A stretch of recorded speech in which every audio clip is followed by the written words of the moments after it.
ये हमारे सिवाय यूथ विंग के महासचिव हैं। इरम रिजवी जी हैं जो हमारी जिला अध्यक्ष हैं आम आदमी पार्टी लखनऊ की। विनय पटेल जी प्रांतीय अध्यक्ष हैं अवध प्रांत के।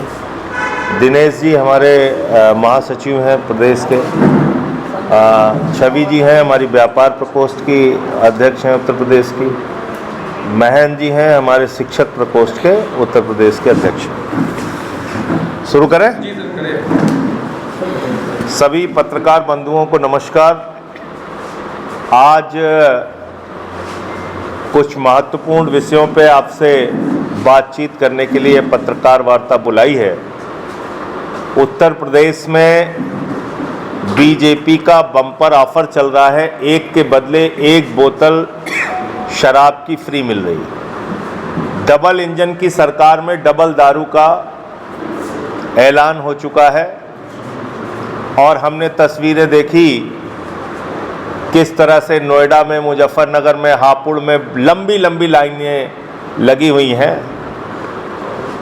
तो योगी जी की सरकार, मोदी जी की सरकार, डबल इंजन की सरकार भले ही नौजवानों को रोजगार न दे पाए, लेकिन एक के बदले एक बोतल फ्री का बम्पर ऑफर उत्तर प्रदेश में चल रहा है। एक तरफ ये मांग हो रही है कि नवरात्रे में जो मंदिर हैं, हमारे पूजा स्थल हैं, उसके आसपास मीट की दुकानें ना हों। अच्छी बात है और मुस्लिम भाइयों को भी इस बात का सम्मान करना चाहिए। जहाँ पे हमारे धार्मिक स्थल हैं, हिंदू भाई पूजा अर्चना के लिए जाते हैं, वहाँ मंदिर के आसपास मीट की दुकानें नवरात्र में ना खोली जाएं। लेकिन दारू की भी दुकानें बंद होनी चाहिए। कहाँ लिखा हुआ है उत्तर प्रदेश के अंदर शराब बिकेगी? इसलिए नवरात्रे में दोहरा कदम योगी आदित्यनाथ जी उठाएं, मैं उनका स्वागत करूंगा। पूरे प्रदेश में 9 दिन शराब की दुकानें बंद करा दीजिए। ये जो मैगडी की जो बड़ी बड़ी दुकानें, इसको भी बंद कराइए। बीजेपी वालों के भी रेस्टोरेंट बंद कराइए। मीट मछली मुर्गा बंद कराइए और शराब की दुकानें भी बंद कराइए। तो इसलिए आपका सही पता, आपकी भावना का सही पता तभी चलेगा, क्योंकि भारत को बीफ एक्सपोर्ट में मोदी जी की सरकार ने दुनिया में आगे बढ़ाने का काम किया है। भारत आज दुनिया में बीफ एक्सपोर्टर्स की सूची में अग्रिम सूची के अंदर शामिल है, अग्रिम नंबरों के अंदर शामिल है। और यहां आप बड़ी बड़ी बातें करते हैं, नंबर 1।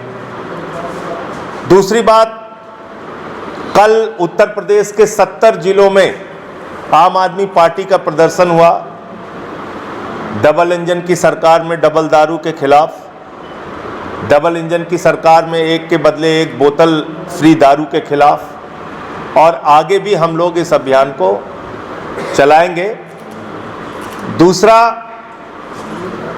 देश के प्रधानमंत्री आज आरएसएस के मुख्यालय नागपुर गए। 100 साल पूरे हो गए आरएसएस के, और जब आरएसएस के 100 साल पूरे हुए हैं, ऐसे में कुछ सवाल तो आरएसएस के लोगों से बनते हैं, कुछ सवाल तो भारतीय जनता पार्टी से बनते हैं। और मेरा पहला सवाल यह है कि 100 साल हो गए आरएसएस को, आरएसएस का एक भी प्रमुख दलित, पिछड़ा, आदिवासी या महिला अब तक क्यों नहीं बना?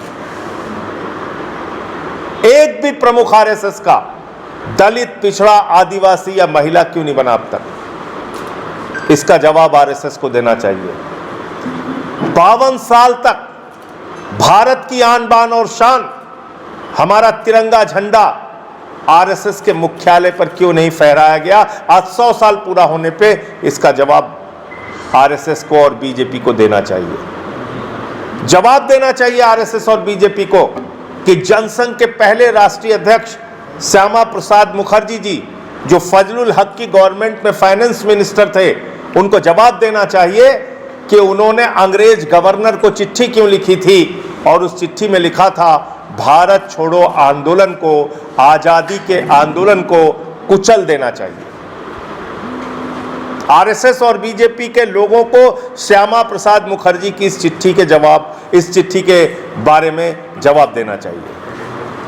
आरएसएस और बीजेपी को बताना चाहिए कि जिन्ना की मुस्लिम लीग, जिसने भारत के 2 टुकड़े किए, जिसने हिंदुस्तान पाकिस्तान बनाया, उस जिन्ना के साथ 3 राज्यों में आरएसएस और बीजेपी के पुरखों की सरकार क्यों थी?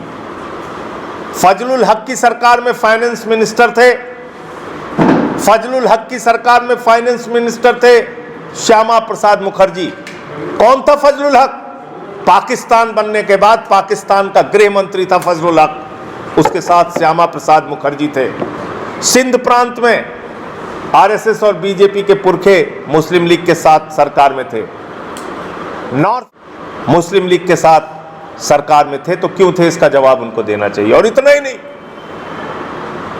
जब नेताजी सुभाष चंद्र बोस ने आजाद हिंद फौज का गठन किया और अंग्रेजों से लड़ने के लिए उनकी सेना हिंदुस्तान में जब आई, तो उन नेताजी सुभाष चंद्र बोस के आजाद हिंद फौज के खिलाफ लड़ाई लड़ने के लिए ब्रिटिश सेना में भर्ती करने का आह्वान आरएसएस और बीजेपी के पुरखों ने किया था।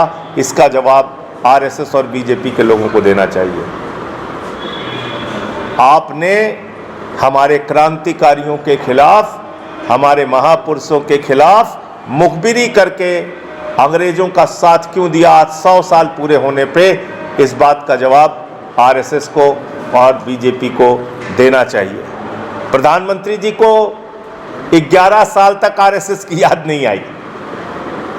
जेपी नड्डा जी ने कहा अब हमें आरएसएस की जरूरत नहीं है, बीजेपी का संगठन बहुत मजबूत हो गया है। लेकिन आज 11 साल के बाद उसी नरेंद्र मोदी को आरएसएस के मुख्यालय पे जाना पड़ रहा है। तो नरेंद्र मोदी से भी ये सारे सवाल बनते हैं और आरएसएस से भी ये सारे सवाल बनते हैं। इसका जवाब उनको देना चाहिए। इसके अलावा अभी वक्फ बिल की चर्चा हो रही है। बीजेपी ने कहा हम वक्फ बिल लेके आएंगे। मैं आप लोगों के सामने कहना चाहता हूं, मैं जेपीसी का मेंबर था वक्फ बिल में। मैं आपके सामने कहना चाहता हूं, अगर बीजेपी वक्फ बिल लाएगी तो मोदी जी की सरकार गिर जाएगी। अगर बीजेपी वक्फ बिल लेके आएगी तो मोदी सरकार गिर जाएगी, क्योंकि चंद्रबाबू नायडू ने, नीतीश कुमार ने, चिराग पासवान ने, जयंत चौधरी जी ने, सब ने मिलके अल्टीमेटम दे दिया है। और क्यों दिया है? क्योंकि इनकी जमीन अपनी खिसकने लगी है। इनको लगने लगा है कि हमारा जनाधार खिसक जाएगा। वो चाहे नायडू जी हो, चाहे नीतीश जी हो, चाहे चिराग जी हो, चाहे जयंत जी हो, इनको सबको लगने लगा है कि हमारा तो मामला गड़बड़ हो जाएगा। इसलिए ये वक्फ बिल अगर मोदी सरकार लेके आई तो मोदी की सरकार गिर जाएगी। उनसे ये सारे लोग समर्थन वापस लेंगे। ये मैं कहना चाहता हूं, मैं रखना चाहता हूं। बार बार सच्चर कमेटी का जिक्र होता है। कहा जाता है कि सच्चर कमेटी की रिपोर्ट में लिखा है कि अगर वक्फ की संपत्तियों का सही सदुपयोग हो तो 12,000 करोड़ की आमदनी हो सकती है। तो मैंने कहा इसमें ज्यादा मेहनत करने की जरूरत नहीं। एक नीरव मोदी को पकड़ के लाओ, 20,000 करोड़ वसूलो उससे, 12,000 करोड़ वक्फ को दे दो, 8,000 करोड़ रुपए अपने पास रखो। और आमदनी कैसे हो सकती है? वक्फ की जमीनों में मस्जिदें हैं, तो क्या ईसा की नमाज के लिए, जोहर की नमाज के लिए, मगरिब की नमाज के लिए टिकट लगाया जाएगा मस्जिदों में? वक्फ की जमीनों में कब्र है, तो कब्र में दफनाने के लिए क्या वहां टिकट लगाया जाएगा? इमाम बाड़े हैं, क्या वहां टिकट लगाए जाएंगे?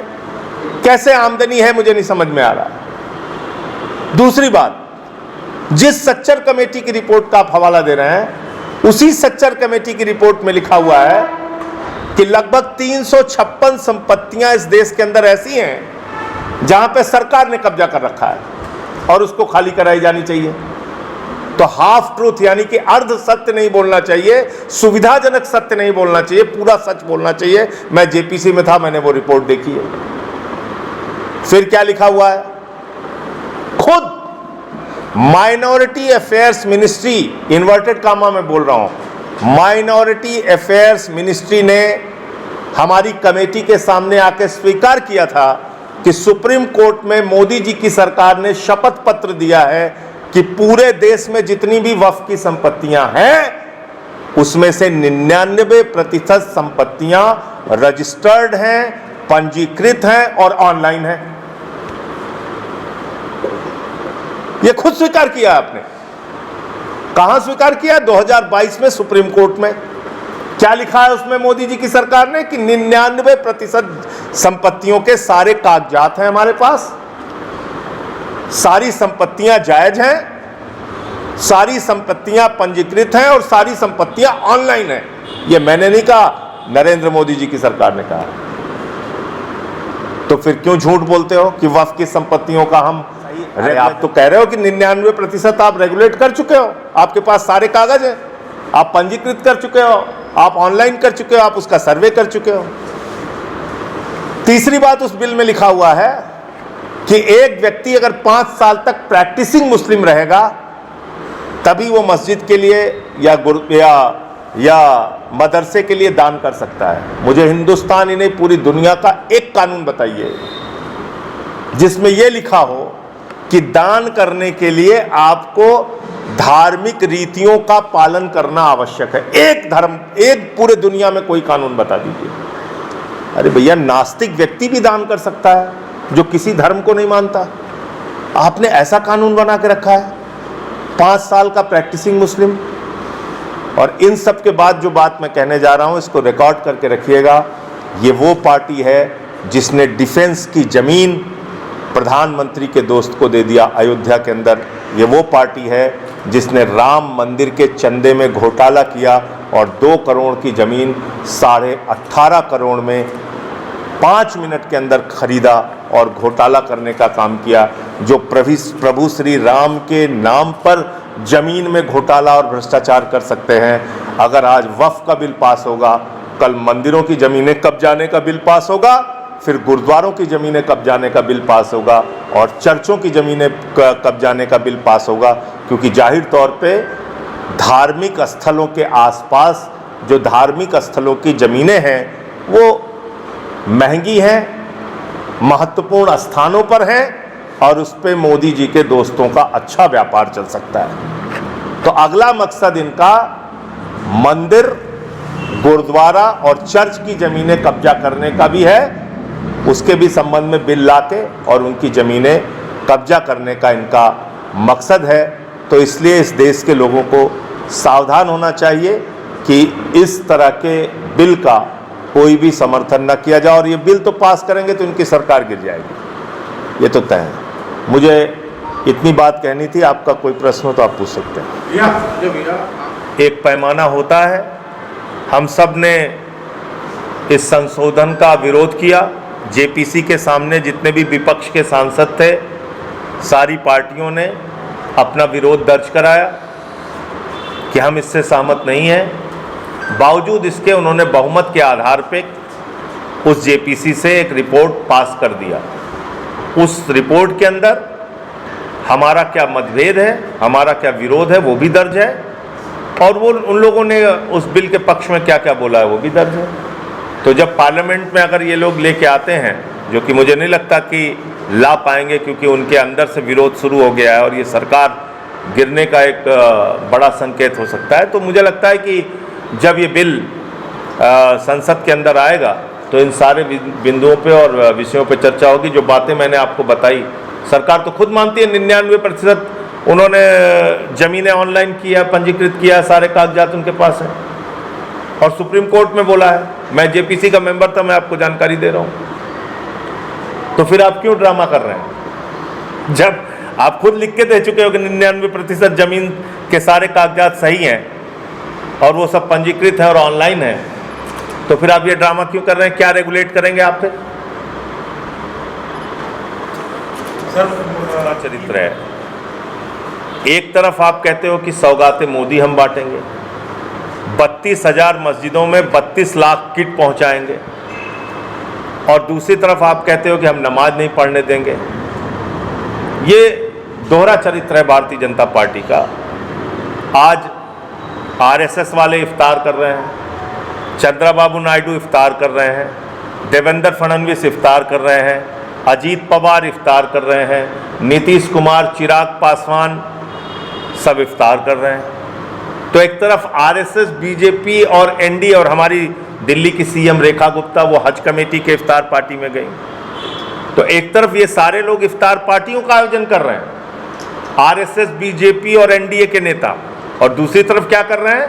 दूसरी तरफ कह रहे हैं हम नमाज नहीं पढ़ने देंगे। भाई आप मुझे बताइए, इस देश में सभी धर्म के मानने वाले लोगों के लिए, जो लोग हिंदू धर्म को मानते हैं वो अपनी शोभा यात्राएं निकालते हैं, कांवड़ यात्राएं निकालते हैं, जो लोग सिख धर्म को मानते हैं वो प्रकाश पर्व पे अपना जुलूस निकालते हैं। उसके लिए प्रशासन एक अपनी सुरक्षा और सहमति, अनुमति देता है। तो आप अनावश्यक क्यों हर त्यौहार के पहले विवाद खड़ा करेंगे? उत्तर प्रदेश की तो हालत ये हो गई है, होली है तो विवाद, दिवाली है तो विवाद, रामनवमी है तो विवाद, कांवड़ है तो विवाद, ईद है तो विवाद। आपने इसको विवादों का प्रदेश बना दिया है। कोई काम नहीं आपके पास, दिन रात ड्रामा। हम लोग दिन रात खाली इसी चीज में उलझे रहे हैं। ना रोजगार पे बात होती है, ना किसानी पे बात होती है, ना महंगाई पे बात होती है, ना किसी चीज पे बात होती है, खाली यही फालतू की बातें। इन्हीं चीजों में आपने प्रदेश को उलझा के रखा है।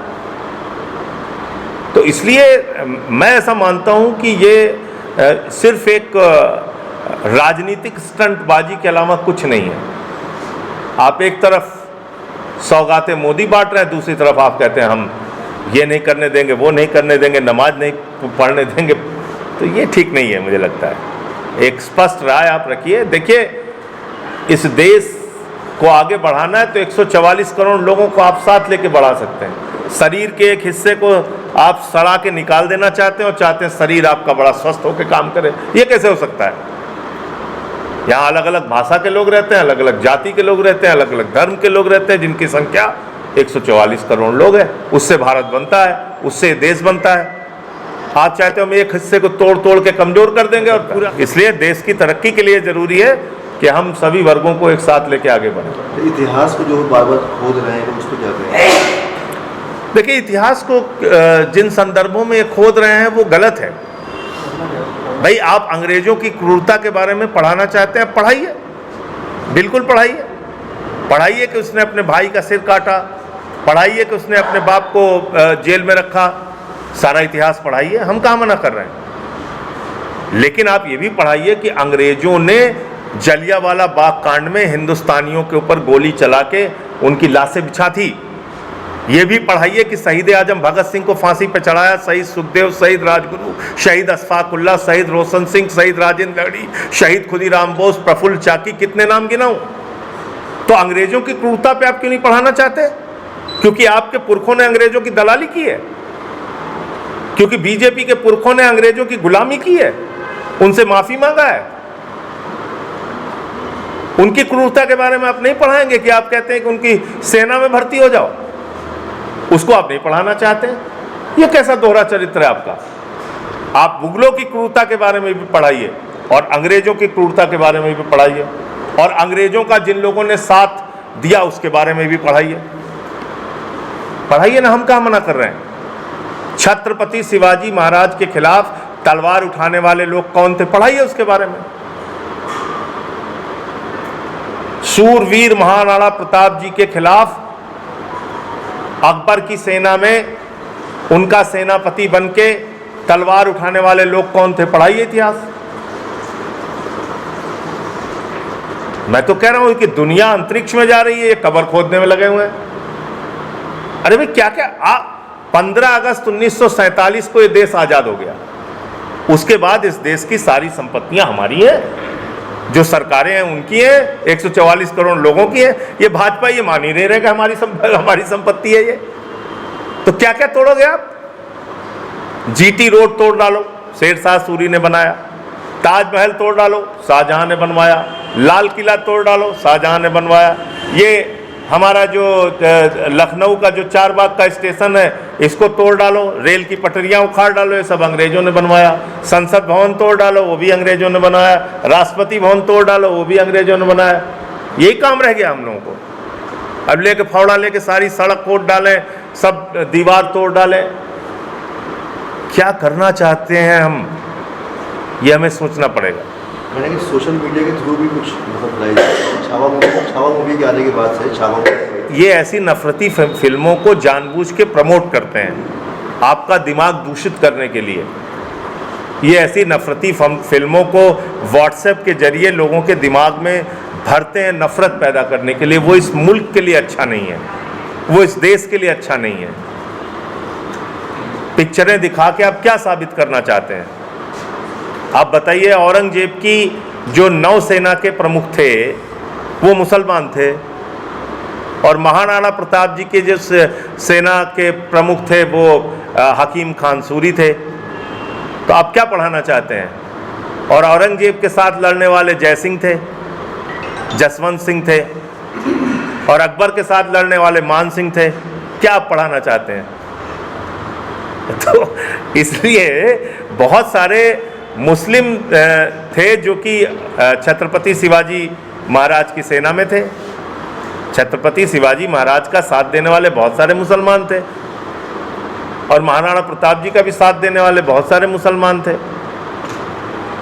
तो इसलिए मुझे लगता है कि अगर आप इतिहास को खंगालना चाहते हैं तो अर्ध सत्य नहीं बोल सकते आप, और सुविधाजनक सत्य नहीं बोल सकते, आपको पूरा सच बोलना पड़ेगा।